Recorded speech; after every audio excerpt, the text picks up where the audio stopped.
Every single year, millions of young Indians sit for government exams, their entire futures riding on the line.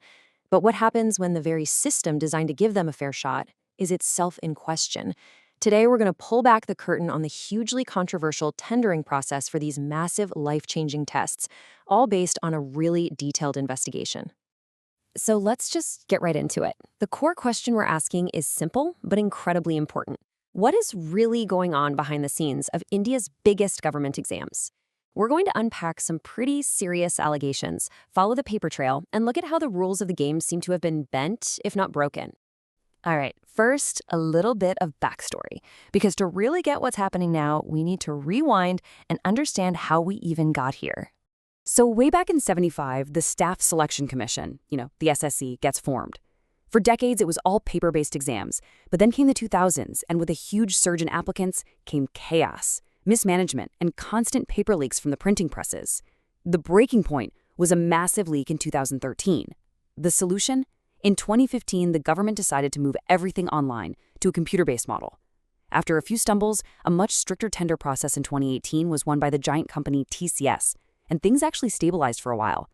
The whole point of this, remember, was to make the system safer and more trustworthy. Okay, so this is where a new player enters the scene. While TCS was running the big exams, another company was making moves in the background, Equity Career Technologies. So who is this company, Equity? Well, they're in the same business, computer-based testing. They didn't start out as a giant, they were a smaller outfit. But after 2010, things really started to take off for them, and they began grabbing a bunch of exam contracts at both the state and national levels. But it wasn't exactly a smooth ride to the top. The investigation highlights that as recently as 2020, Eduquality was hitting some serious walls. They were flat out declared ineligible for one tender and got kicked out in the very first technical round of another huge one from the National Testing Agency. To put it bluntly, with the rules as they were, they just weren't qualifying. And this, right here, is where the story takes a really sharp turn. Because a very suspicious pattern allegedly started to pop up, a pattern where getting rejected wasn't the final word, but maybe just the first step. All right, let's dig into the first big case study from the investigation, the National Testing Agency, or NTA tender. And these guys handle some of the biggest exams in the country. Think JEE, Main, NEET, we're talking huge numbers of students. Just look at this. The difference between the old rules and the new ones is staggering. In 2020, the rules were tough. You needed a high average turnover, a big IT team, and the ability to test 100,000 students at once. Eduquity didn't qualify and was rejected. But then, something strange happened. The whole tender gets canceled. And in 2021, it's reissued with brand new, much weaker rules. The turnover requirement slashed from 50 crore to just 10. IT staff rules relaxed. Student capacity dropped by 2/3. And boom, just like that, the doors were wide open for Eduquity. So this is the 4-step pattern that the investigation claims kept happening. Step 1, Eduquity gets rejected because they don't meet the technical standards. Step 2, for some reason, the whole tender gets scrapped. Step 3, a new tender is issued, but this time with much, much easier rules. And step 4, Eduquity, which now qualifies, comes in with a low bid and wins the whole thing. So was that just a one-off? The investigation says no, and it points to another example over in Madhya Pradesh with their state exam board, MPSB, an agency you might remember as Viapam. And, well, that name comes with its own long and controversial history. So here, we see a similar kind of pattern, but with a different twist. The claim is that Eduquity got points for this super important technical certification, a certification the source says they didn't even have at the time. Now, they initially lost that tender to another company, but the final outcome probably sounds familiar by now. That tender was also canceled, reissued, and eventually Eduquity won it.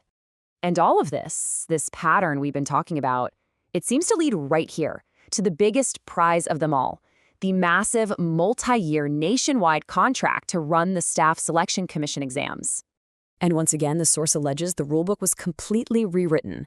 The tough 2018 tender that TCS won demanded 100 crore in revenue every single year. The new 2023 version, that was chopped down to a 50 crore average. It's a huge difference. Experience requirements were slashed. But this next one, this is maybe the most critical change of all. Subcontracting, which used to be absolutely forbidden, was now allowed for something called ancillary services, basically creating a giant loophole. But according to the investigation, this was the real killer move. The whole model for how they pick a winner was changed. Look at this. The weight given to your technical score, how good you actually are at doing the job, that goes down. And the weight for your financial bid, basically how cheap you're willing to do it, that goes up.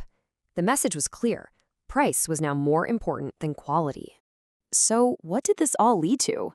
Well, Edequity swooped in with an incredibly low bid, just 17.1 rupees per student. That rock-bottom price, now given more importance in the scoring, was enough for them to win the entire SSC contract. The very same contract where their technical skills had previously been rejected before the whole process was reset. Okay, so they won the contract by being the cheapest. Great for the budget, right? But the investigation raises a huge question. What was the real cost? And who ended up paying it? What students started reporting from the ground? It was just chaos. We're talking widespread technical glitches, servers crashing in the middle of an exam. Then you have exam centers popping up in the middle of nowhere or in totally unsuitable buildings. And get this, students were seeing their exam locations change at the very last minute. On top of all that, there were serious allegations of cheating through remote computer access. So what was going on behind the scenes to cause all this chaos? The source points a finger directly at that subcontracting loophole we talked about. The allegation is that Ednuity was farming out the actual core work of running the exam to other companies. Online job postings even seem to back this up, with these other firms hiring people specifically for SSC-related work. It created this messy web where nobody seemed to be in charge, and quality control just fell apart. And this really gets to the human cost of it all. As one source put it so powerfully, this is not a rich man's child who can take out a 500 rupee note and buy a burger. They will stay hungry all day.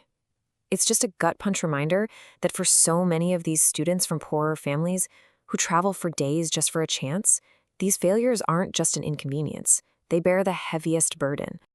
And that really brings us to the heart of the matter, to the one big question this whole investigation leaves us with. It's a question for everyone involved, and for all of us, really. When you build a system that's designed to pick the lowest bidder above all else, who is the one that ultimately pays the real price?